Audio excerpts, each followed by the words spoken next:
Hi മകളെ, xylem PSC YouTube ചാനലിലേക്ക് ഏവർക്കും ഹാർദമായ സ്വാഗതം. അപ്പോൾ ഇതൊരു ഡിഗ്രി ലെവൽ പരീക്ഷയ്ക്ക് സ്യൂട്ടായിട്ടുള്ള കുറച്ച് ചോദ്യങ്ങളുമായിട്ടാണ് ഞാൻ വന്നിരിക്കുന്നത്. ഡിഗ്രി ലെവൽ എന്ന് പറയുമ്പോൾ അത് LD കാർക്ക് കണ്ടൂടെ എന്ന് ചോദിക്കും. കാണാം, LD കാർക്കും പഠിക്കാം, ഡിഗ്രിക്കാർക്ക് പഠിക്കാം, വരാൻ പോകുന്ന സെക്രട്ടേറിയറ്റ് അസിസ്റ്റൻറ്റ് പരീക്ഷ എഴുതാൻ പോകുന്ന മക്കൾക്ക് പഠിക്കാം എന്ന് വേണ്ട, എല്ലാവർക്കും ഒരുപോലെ പ്രയോജനപ്രദമായ ഒരു 10-15 ചോദ്യങ്ങളാണ് നമ്മൾ ഇന്ന് ഡിസ്കസ് ചെയ്യാൻ പോകുന്നത്. നിങ്ങൾക്ക് അറിയാവുന്ന ആൻസറാണെങ്കിൽ നിങ്ങൾ അവിടെ ഇരുന്നുകൊണ്ട് പെട്ടെന്ന് വിളിച്ചു പറയണം കേട്ടോ ആൻസർ. അപ്പോൾ മലയാളത്തിലെ ഏറ്റവും സിമ്പിളായിട്ടുള്ള കുറച്ച് ചോദ്യങ്ങളിലേക്ക്, എന്നാൽ കൺഫ്യൂഷനൊക്കെ വരാവുന്ന ചോദ്യങ്ങളുമാണ് നമുക്ക് നോക്കാം. ഫസ്റ്റ് ചോദ്യത്തിലേക്ക് പോയാലോ? യെസ്, അതിനു മുമ്പ് നിങ്ങൾക്ക് ഒരു സന്തോഷ വാർത്തയുണ്ട്. സെക്രട്ടേറിയറ്റ് അസിസ്റ്റൻറ്റ് ബാച്ച് സൈലം PSCയിൽ ആരംഭിക്കുകയാണ്. Prelims plus mains plus special topic included ആണ്. നമ്മൾ പറയില്ലേ എല്ലാം ഒരു കുടക്കീഴിലെന്ന്. അങ്ങനെ നിങ്ങൾ സെക്രട്ടേറിയറ്റ് അസിസ്റ്റൻ്റ് എന്ന ആ ഡ്രീം ജോബ്, സ്വപ്ന ജോലിക്കായിട്ട് കാത്തിരിക്കുന്ന മക്കളാണെങ്കിൽ തീർച്ചയായിട്ടും ആദ്യം മുതൽ തന്നെ ക്ലാസ്സുകൾ കണ്ടു തുടങ്ങുക. നമ്മുടെ ബാച്ച് ആരംഭിക്കുകയാണ്. 4 സെപ്റ്റംബറിനാണ് ബാച്ച് ആരംഭിക്കുന്നത്. സെപ്റ്റംബർ 4-ാം തീയതിയാണ് ബാച്ച് ആരംഭിക്കുന്നത്. കോഴ്സ് ഫീ 3,999, അതായത് 3,999 രൂപയ്ക്ക് നിങ്ങൾക്ക് ഈ prelims mains plus special topic ഉൾപ്പെടുന്ന ഒരു സെക്രട്ടേറിയറ്റ് അസിസ്റ്റൻറ്റ് ബാച്ചിൽ ഇപ്പോൾ തന്നെ ചേരാവുന്നതാണ്. മലയാളം ഞാനും പഠിപ്പിക്കുന്നുണ്ട്, പിന്നെ നിങ്ങളുടെ പ്രിയപ്പെട്ട അധ്യാപകരെല്ലാം തന്നെ ഈ ഒരു ബാച്ചിലുണ്ട്. തീർച്ചയായിട്ടും നിങ്ങൾക്ക് ഈ ഒരു ബാച്ചിലൂടെ നിങ്ങളുടെ സ്വപ്നം സെക്രട്ടേറിയറ്റ് അസിസ്റ്റൻറ്റ്, നമ്മുടെ ഭരണസിരാ കേന്ദ്രത്തിൽ ഒരു കസേര ഉറപ്പിക്കുക എന്നുള്ള ആ ഒരു സ്വപ്നത്തിലേക്ക് നമുക്ക് തുടക്കം മുതൽ തന്നെ നടന്നെടുക്കാം. ഓക്കെ, അപ്പോൾ ഈ ഒരു ബാച്ചിനെ കുറിച്ച് ഇനി കൂടുതൽ വിവരങ്ങൾ ഇതിൽ തന്നിരിക്കുന്ന നമ്പറുമായിട്ട് നിങ്ങൾക്ക് ബന്ധപ്പെടാം. ഒരു ഫോർ എൻക്വയറി എന്ന് പറഞ്ഞതാ ഇതിനകത്തൊരു നമ്പറുണ്ട്. എൻക്വയറി നമ്പർ കണ്ടല്ലോ അല്ലേ? ഇതാണ് എൻക്വയറി നമ്പർ. ഒന്ന് ജസ്റ്റ് വിളിക്കുകയോ ആപ്പിൽ നിന്നും നമ്മുടെ സൈലം PSCയുടെ ആപ്പ് ഡൗൺലോഡ് ചെയ്ത് അതിലൂടെ നിങ്ങൾക്ക് ഈ ബാച്ച് പർച്ചേസ് ചെയ്യുകയൊക്കെ ചെയ്യാം. ഓക്കെ, നമുക്ക് നമ്മുടെ ക്ലാസ്സിലേക്ക് പോകാം. അനുയോജ്യമായ പഴഞ്ചൊല്ല് കണ്ടെത്തുക. After a storm comes a calm. കൊടുങ്കാറ്റിന് മുമ്പുള്ള ശാന്തത. കാറ്റുള്ളപ്പോൾ തൂറ്റണം. കാറ്റ് വിതച്ച് കൊടുങ്കാറ്റ് കൊയ്യുക. ഒരേറ്റത്തിന് ഒരിറക്കം. കാണുമ്പോൾ തന്നെ അറിയാം, after a storm comes a calm. ഒരേറ്റത്തിന് ഒരു ഇറക്കവുമുണ്ട് അല്ലേ? സുഖമുണ്ടെങ്കിൽ ഒരു ദുഃഖമുണ്ട്, ഒരു കുന്നിനൊരു താഴ്വരയുമുണ്ട്, ഒരു ഉയർച്ച ഉണ്ടെങ്കിൽ ഒരു താഴ്ചയുണ്ട്. ഒരു താഴ്ചയാണെന്ന് വെച്ച് എല്ലാ കാലവും നമ്മൾ ആ താഴ്ചയിലാണോ കിടക്കുന്നത്? നമ്മൾ ഉയരുക തന്നെ ചെയ്യും. നമ്മൾ ഒരല്പം ഒന്ന് ഡൗൺ ആകാം, പക്ഷെ എന്ന് പറയില്ലേ, നിങ്ങൾക്ക് എന്നെ കൊല്ലാം പക്ഷെ തോൽപ്പിക്കാനാവില്ല ആ മനസ്സ്, ആ ഉറപ്പ്. തീർച്ചയായിട്ടും ഒരേറ്റത്തിന് ഒരു ഇറക്കമുണ്ടാവും. ആ ഇറക്കം നമ്മൾ പ്രതീക്ഷിച്ചാൽ തീർച്ചയായിട്ടും നമുക്കൊരു പ്രശ്നമില്ല, നമ്മൾ അടുത്ത് ഉയരുക തന്നെ ചെയ്യും. After a storm comes a calm. Yes, വലിയ കൊടുങ്കാറ്റിനൊടുവിൽ ഒരു ശാന്തതയിലേക്കായിരിക്കും നമ്മൾ എത്തിച്ചേരുന്നത് അല്ലേ? ഇന്ന് അനുഭവിക്കുന്ന സ്ട്രഗിളുകൾക്കൊക്കെ ഫലമായിട്ട് നാളെ നല്ലൊരു നേട്ടം നമ്മുടെ ലൈഫിലുണ്ടാവും. ശരിയായ പരിഭാഷ തിരഞ്ഞെടുക്കുക. Appearance are often deceptive. Appearance are often deceptive എന്ന് പറഞ്ഞാൽ അഴകുള്ള ചക്കയിൽ ചുളയിൽ. ഒരാളിനെയും പ്രത്യക്ഷത്തിൽ കണ്ട് നമ്മൾ വിലയിരുത്തരുത് അല്ലേ? ചിലപ്പോൾ മുഷിഞ്ഞ വസ്ത്രധാരണമായിരിക്കാം, നമ്മൾ ഉദ്ദേശിക്കുന്ന പവറൊന്നും അവർക്ക് ഉണ്ടായിരിക്കില്ല. പക്ഷേ ആ ആൾ ചിലപ്പോൾ തിങ്ക് വൈസ് അല്ലെങ്കിൽ ചിന്തയിൽ ഉയർന്ന ചിന്ത പുലർത്തുന്ന ആളായിരിക്കാം. വേഷഭൂഷാദികളിലായിരിക്കാം ലാളിത്യം. ചിന്താധരണിയിൽ അല്ലെങ്കിൽ ചിന്താ രീതിയിൽ അദ്ദേഹം ഏറ്റവും ഉയർന്ന വ്യക്തിയായിരിക്കാം. അപ്പോൾ അഴകുള്ള ചക്കയിൽ ചുളയില്ല എന്ന് പറയുമ്പോൾ പലപ്പോഴും പുറമോടി കണ്ട് ഭ്രമിക്കരുതെന്ന് പറയും. ഉള്ളിൽ വേറെയാകാം. അപ്പോൾ ഇനി പുറമേ വലിയ ഇതാണെന്ന് തോന്നുക, അല്ലെങ്കിൽ ഭയങ്കര വലിയൊരു വ്യക്തിത്വം നമുക്ക് ഫീൽ ചെയ്താലും ഉള്ളിലൊന്നും ഉണ്ടാകണമെന്നില്ല. അപ്പോൾ ആ അർത്ഥത്തിൽ പ്രയോഗിക്കുന്നതാണ് അപ്പിയറൻസ് ആർ ഓഫൺ ഡിസെപ്റ്റീവ്. പുറം കാഴ്ച കണ്ട് നമ്മൾ ഭ്രമിക്കരുത്, അതുപോലെ പുറമേ കണ്ട ഒരാളെ വിലയിരുത്തുകയും ചെയ്യരുത്. ശുദ്ധമായ വാക്യം തിരഞ്ഞെടുത്ത് എഴുതുക. കന്യാകുമാരിയിൽ തിരിച്ചു മടങ്ങുമ്പോഴാണ് അപകടമുണ്ടായത്. കന്യാകുമാരിയിൽ നിന്നും മടങ്ങുമ്പോഴാണ് അപകടമുണ്ടായത്. കന്യാകുമാരിയിൽ നിന്നും തിരിച്ചു മടങ്ങുമ്പോഴാണ് അപകടമുണ്ടായത്. മേൽ പറഞ്ഞു 3ഉം ശരിയാണ്. അല്ല, C മാത്രമാണ് ശരി.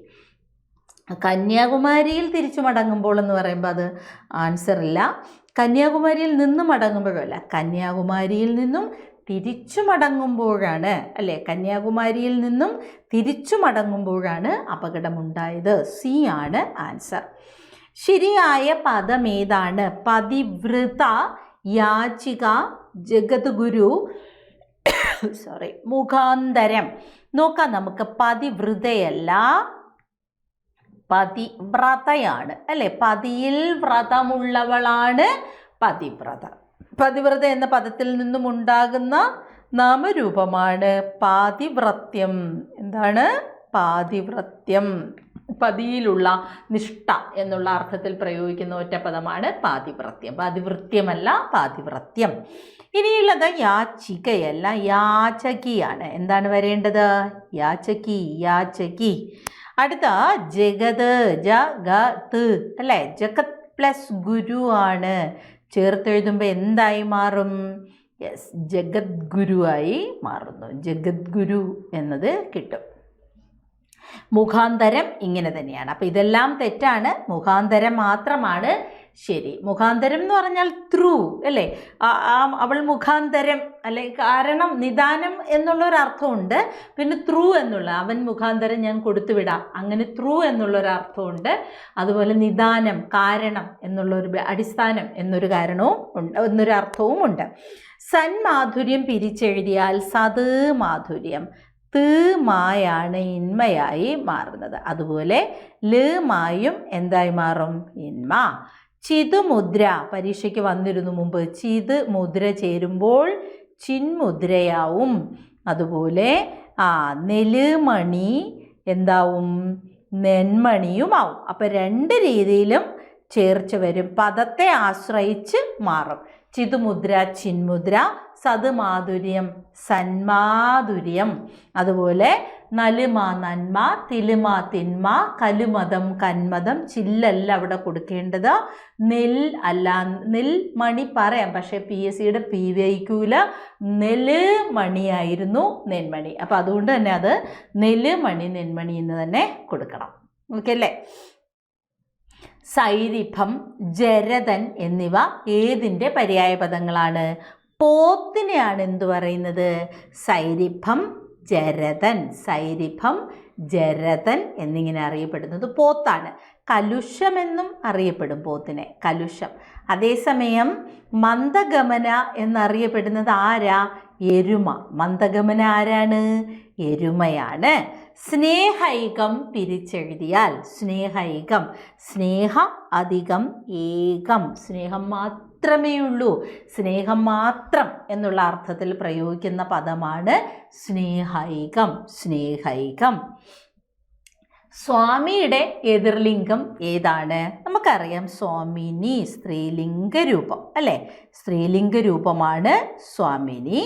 സ്വാമി എന്താണ്? പുല്ലിംഗ രൂപമാണ് അല്ലേ? പുല്ലിംഗ ഏകവചനം സ്വാമി, സ്ത്രീലിംഗ ഏകവചനം സ്വാമിനി. അതേസമയം സ്വാമികൾ എന്നതോ? സ്വാമികൾ ഏതായിട്ട് വരും? പൂജക ബഹുവചനം. പൂജക ബഹുവചനമാണ് സ്വാമികൾ. 8000 പിരിച്ചെഴുതുമ്പോൾ എന്ത് കിട്ടും? എൺ അധികം 1000 എന്ന് കിട്ടും. ദ്വിത്വസന്ധി വരും. അതേസമയം എൺ അധികം 100 എന്നതാകട്ടെ ആദേശം വരും. കാരണം എന്താ? ഇവിടെ തന്നെ ആ പോയി നാ വരും അല്ലേ? അങ്ങനെയാണ് 800 കിട്ടുന്നത്. 8000 ആകട്ടെ ഒന്ന് പോയി മറ്റൊന്ന് വരുന്നില്ല. ഇണ്ണെന്ന ചില്ലിലെ ണ ഇരട്ടിച്ച് ഇണ്ണയാവും. ഇണ്ണയും ആയും കൂടെ ചേരുമ്പോൾ ഇണ്ണായാകും. അങ്ങനെ 8000 ദ്വിത്വവും 800 ആദേശസന്ധിയുമായി മാറുന്നു. സ്വസാവ് എന്നതിൻ്റെ പുല്ലിംഗം എന്താണ്? സ്വസാവ് എന്നതുകൊണ്ട് അർത്ഥമാക്കുന്നത് സ്വസാവ് അല്ലേ? സ്വസാവ് ഓക്കെ. സ്വസാവ് എന്നതുകൊണ്ട് അർത്ഥമാക്കുന്നത്, സ്വസാവ് എന്നതുകൊണ്ട് സഹോദരി എന്നാണ് അർത്ഥമാക്കുന്നത്. സഹോദരി. സ്വസാവിന് വേറെയും പേരുണ്ട്. സ്വസാവിന് നമുക്ക് ഭ്രാതൃ എന്ന് പറയാം. ദാഹിക്കുന്നു ഭഗിനി കൃപാരസ മോഹനം കുളിർ തണ്ണീരേദാശു നീ. കുമാരനാശാൻ്റെ ചണ്ഡാല ഭിക്ഷുകിയിൽ ഭഗിനി എന്നാണ് വിളിക്കുന്നത് അല്ലേ? ഭഗിനി സഹോദരി, ഭ്രാതൃ സഹോദരി, സ്വസാവ് സഹോദരി. അതിൻ്റെയൊക്കെ എതിർലിംഗമാണ് ഭ്രാതാവ്, സഹോദരൻ. ഓക്കെ. ഇനി തേജസ്വി, തേജസ്സുള്ളവൻ. ഇതിൻ്റെ എതിർലിംഗം തേജസ്വിനി, തേജസ്വിനി എന്ന് പറയാം. പഥികൻ, പഥിക. കർത്താവ് കർത്തൃ. ഓക്കെ, അപ്പോൾ ഇതെല്ലാം പുല്ലിംഗ രൂപവും ഇതെല്ലാം സ്ത്രീലിംഗ രൂപവും. സ്വസാവ് പുല്ലിംഗമല്ല, സ്വസാവ് എന്താണ്? സ്ത്രീലിംഗ രൂപമാണ്. സ്വസാവ് സ്ത്രീലിംഗമാണ്. പ്രാതാവാണ് അതിൻ്റെ പുല്ലിംഗ രൂപം. ഓക്കെ അല്ലേ? യെസ്. അടുത്ത ചോദ്യത്തിലേക്ക് പോകാം.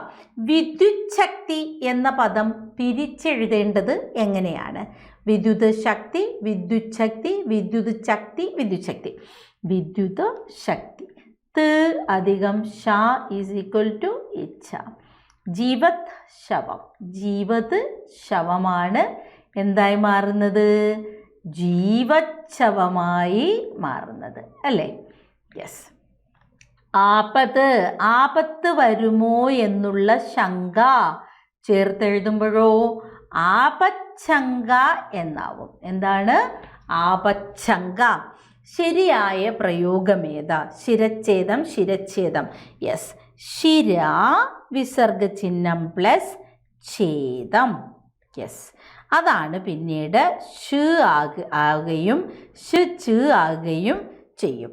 ചേർത്തെഴുതുമ്പോൾ ശിരച്ഛേദം എന്നാവും. അച്ഛൻ്റെ ഇച്ഛ, ശിരച്ഛേദം.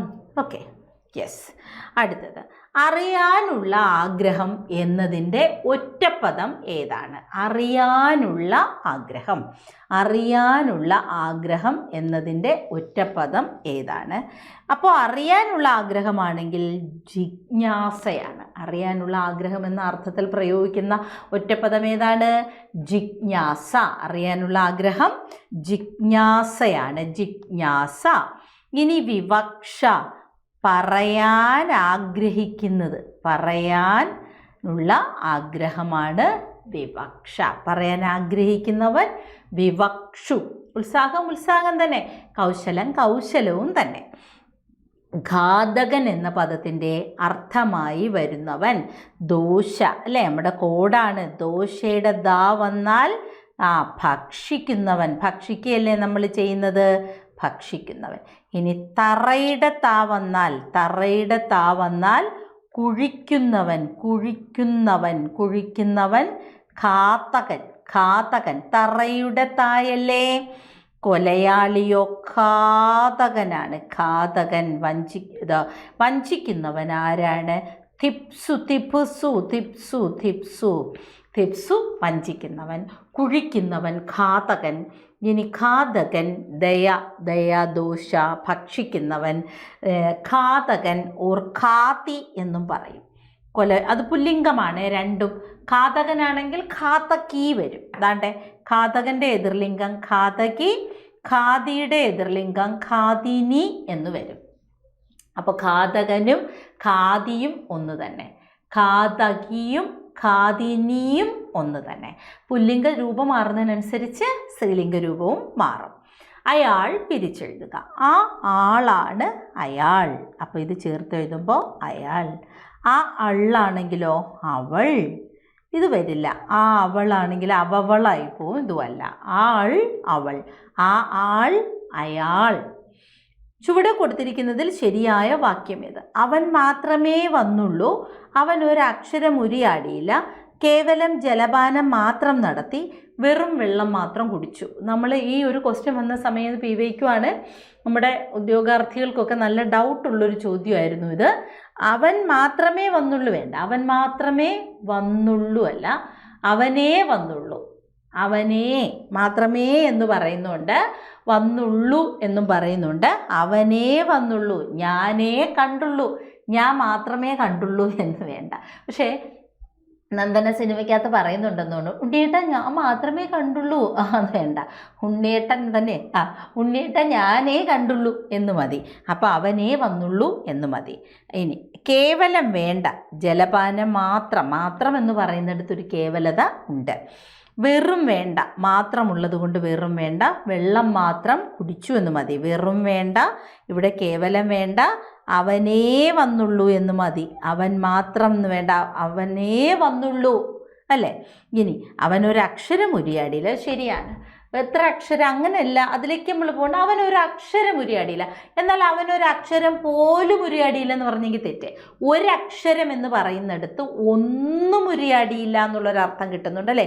അവനൊന്നും ഉരിയാടിയില്ല എന്നുള്ളൊരർത്ഥത്തിലേക്ക് നമ്മൾ പോകുന്നുണ്ട്. അപ്പോൾ അതുകൊണ്ട് അവൻ ഒരക്ഷരം ഉരിയാടിയില്ല എന്ന് പറയുന്നതിൽ തെറ്റൊന്നുമില്ല. സൂര്യൻ്റെ പര്യായമല്ലാത്ത പദം സൂപവർണിയാണ്. കാട്ടുപയറെന്നാണ് ഇതിൻ്റെ അർത്ഥം. പ്രഥനൻ, ഹരിതശ്വൻ, വികർത്തനനൊക്കെ സൂര്യനാണ്. സൂപവർണി എന്ന് പറയുന്നത് ഒരു കാട്ടുപയറാണ്. പയർ. അടിയിൽ വരച്ചിരിക്കുന്ന പദത്തിൻ്റെ വിപരീതം തുല്യത, അതുല്യം അല്ലേ? അധമം, ഉത്തമം. അനാഥം, സനാഥം. അപ്രധാനം, പ്രധാനം. എളുപ്പമുള്ള വിപരീതം. താഴെ പറയുന്നതിൽ ശരിയായ വാക്ക് തിരഞ്ഞെടുക്കുക. അസ്തിത്വമാണ്. ഇതൊന്നും വരില്ല. മനുഷ്യ ശരീരത്തിലെ അസ്ഥിയായിട്ട് അതിന് ബന്ധമില്ല മക്കളെ. അസ്തിത്വം മീൻസ് നമ്മളെ അഹംബോധം, നമ്മളാണെന്നുള്ള ചിന്ത എന്നുള്ള അർത്ഥം. അടിയിൽ വരച്ചിരിക്കുന്ന വാക്യങ്ങളുടെ ഒറ്റപ്പദം തിരഞ്ഞെടുത്ത് എഴുതുക.